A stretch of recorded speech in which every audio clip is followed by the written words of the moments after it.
This video is sponsored by War Thunder.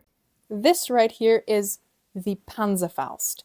Translating literally to tank fist in German, it is a single-shot recoilless anti-tank launcher featuring a warhead with a shaped charge, which was meant to pierce, theoretically, through any given allied tank. And of course, the Panzerfaust was extremely simple to use, even being used by the Volkssturm, which consisted mainly of children, women, civilians, and the elderly, in the final days of the war. And because the Panzerfaust was completely recoilless, you could hold it up with one hand, fire, and you would be virtually unharmed if the backblast didn't get you. But where exactly did the Panzerfaust come from, and how did it become so notorious? Let's talk about it. So it's World War II, obviously, and from the earliest days of the war, tanks had become a devastating threat to soldiers both Allied and Axis. As a result, both sides had devised methods of anti-tank warfare. The Germans entered the war with the cumbersome Panzerbuchse 39 anti-tank rifle, but these came with one overwhelming problem, and it was the fact that they were cumbersome. These anti-tank rifles were heavier than machine guns and required special personnel to operate them. Another widely used example of early German anti-tank weapons was the 3.7cm Pat gun. Unfortunately, this gun would become outdated by 1940. By this time, the Allies were working on beefing up their tanks, and this was achieved quite easily with the growing advancements in tank technology. As a result, very early on in the war, Germany realized that their anti-tank arsenal was simply not going to sustain the Wehrmacht. This was realized most gravely in 1941, the year the tide turned for the war in Europe. Operation Barbarossa, Hitler's invasion of the Soviet Union, and his betrayal of the Molotov-Ribbentrop Pact. The Eastern Front was the most brutal front of the war in Europe, and its unforgiving and bitter conditions came as a shock to the Wehrmacht, which had seen substantial military successes up until that point, such as the annexation of Austria and the Czechoslovakian Sudetenland in 1938, Poland in 1939, Denmark, Norway, Luxembourg, the Netherlands, Belgium, and France in 1940, and Yugoslavia and Greece in 1941. Seeing as they were pretty successful in their military operations up until this point, the Nazis obviously were not expecting the Soviets to carry the balls that they had. While yes, the Soviets endured plenty of tank losses thanks to German forces, they were able to pump them right back out. This was thanks to the suddenly booming Soviet tank industry. As it turned out, the Soviets were more prepared for the German war in the East than the Germans. The abrupt loss of German resources as a result was a complete punch to the gut for Germany. Germany was underprepared for the war in the East in many respects, and now Germany's anti-tank arsenal was due for an upgrade, among many other things. So where does the Panzerfaust question come into play? They realized that the best way to deal with the tank threat World War II naturally imposed required a new and urgent solution. A simple, handheld, and effective weapon that was cheap to produce and easy to use, and also could be operated by a simple infantryman. But before we get further into that, I want to announce today's special sponsor. This video is sponsored by War Thunder. Yes, the snail has finally reached this channel. War Thunder is the most comprehensive vehicle combat game, and best of all, it's totally free on PC, consoles, and mobile. Climb into the driver's seat or cockpit or command bridge of over 2,500 tanks, planes, choppers, and ships from 10 major nations.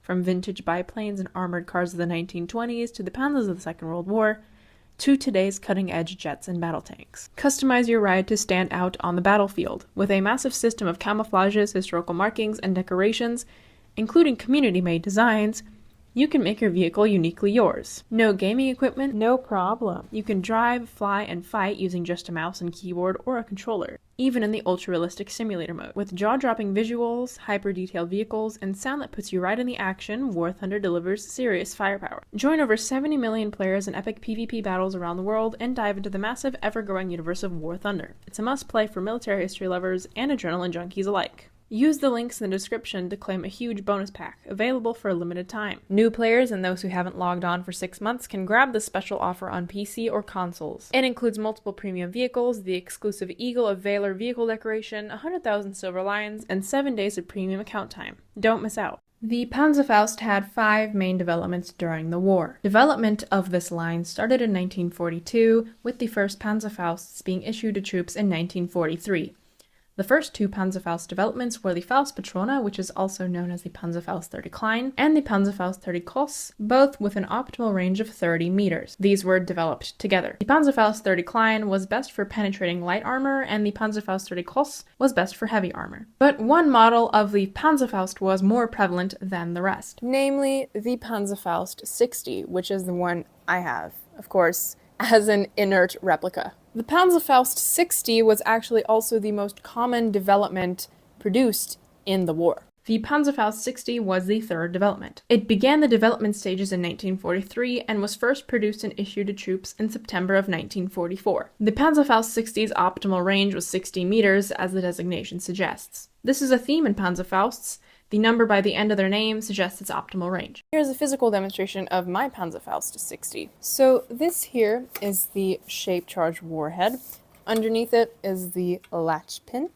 Took this out, and it would free the folding sight, which would also simultaneously free the firing lever. This is the folding sight. Now, you weren't able to fire the Panzerfaust 60 unless you folded the sight up.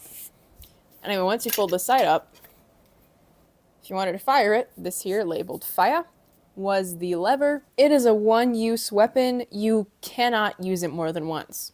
The tubes were actually meant to be picked up from battlefields and recycled, but who's going to do that? That was naturally pretty much a bust. The Panzerfaust 60 had the following statistics: a total weight of 6.5 kilograms, a projectile velocity of 45 meters per second, an optimal range of 60 meters, and a penetrative capability of 200 millimeters or 7.87 inches. To visualize the penetrative capability of the Panzerfaust 60, let's consider that the notorious Soviet T-34 had an armor width of 15 to 45 millimeters. So yes, the Panzerfaust was pretty good at penetrating tank armor if it actually hit. All developments of the Panzerfaust employed what is called the shaped charge. A shaped charge would, in very dumbed-down terms, upon impact, generate a beam of molten metal to penetrate the target. Additionally, the grenade, once launched, would be stabilized by its stabilizing fins. The Panzerfaust was propelled by a charge of gunpowder, essentially making the Panzerfaust a recoilless rifle, and not a rocket, despite what a lot of people might think. The Panzerfaust is not a rocket launcher. There were two most common ways to wield the Panzerfaust for firing, one of which was over the shoulder like this, and the other under the armpit like this. The most optimal and safe position, though, was the under the shoulder position. Then came the Panzerfaust 100. The fourth development, the Panzerfaust 100, entered service in late 1944 and of course had an improved optimal range of 100 meters. Note that there are practically no visible differences between the Panzerfaust 60 and 100. The final completed wartime development of the Panzerfaust was the Panzerfaust 150. These were never issued and only saw limited field trials, despite having up to 100,000 produced in 1945. Additionally, no known examples of the Panzerfaust 150 survived the war. The Panzerfaust was a weapon ideal for short-range combat and ambushes because the highest-range Panzerfaust actually issued only had an optimal range of 100 meters. And that is not a lot of meters. The short range of the Panzerfaust was good news for the Allied tank crews, though, as they could engage Panzerfaust-wielding enemy troops from a farther distance than the Panzerfaust could successfully hit.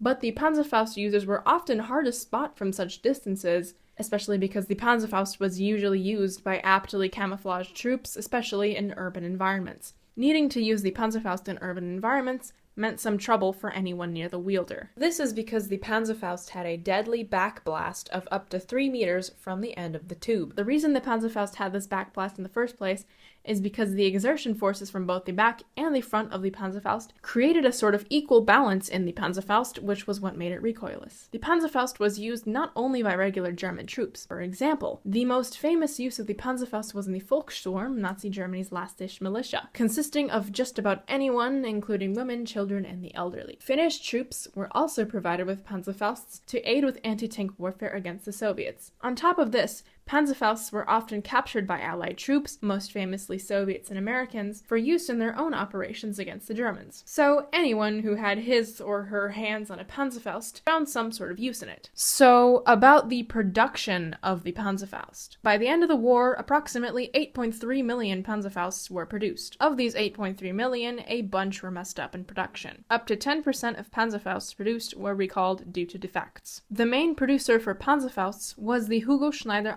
Wehrmachtengesellschaft firm. It is also unfortunately known that large numbers of forced labor workers, often sourced from concentration camps, were heavily involved with Panzerfaust production, especially under the Hugo Schneider AG firm. The Panzerfaust is to this day regarded as a great weapon. And, a lot of people did use them from both sides in the Second World War. Anyway, that about wraps up my dumbed-down lesson of the Panzerfaust. Would you be happy to use this weapon in World War II? I don't know if I would, but it's pretty easy to use. Let me know in the comments down below. Thank you all so much for watching. Shout out to War Thunder again for sponsoring today's video. Make sure to check out War Thunder now for free on PC, PlayStation, Xbox, or on mobile, and use my links in the pinned comment or video description to register. Those of you who are new or haven't played for 6 months will also receive a massive bonus pack across PC and console, including multiple premium vehicles, in-game currency, and more. Also, please consider supporting the channel on Patreon, where you can get cool stuff like extra photo shoots and behind-the-scenes content, all while being able to help me pump out more cool gear and videos for you guys. See you all next time!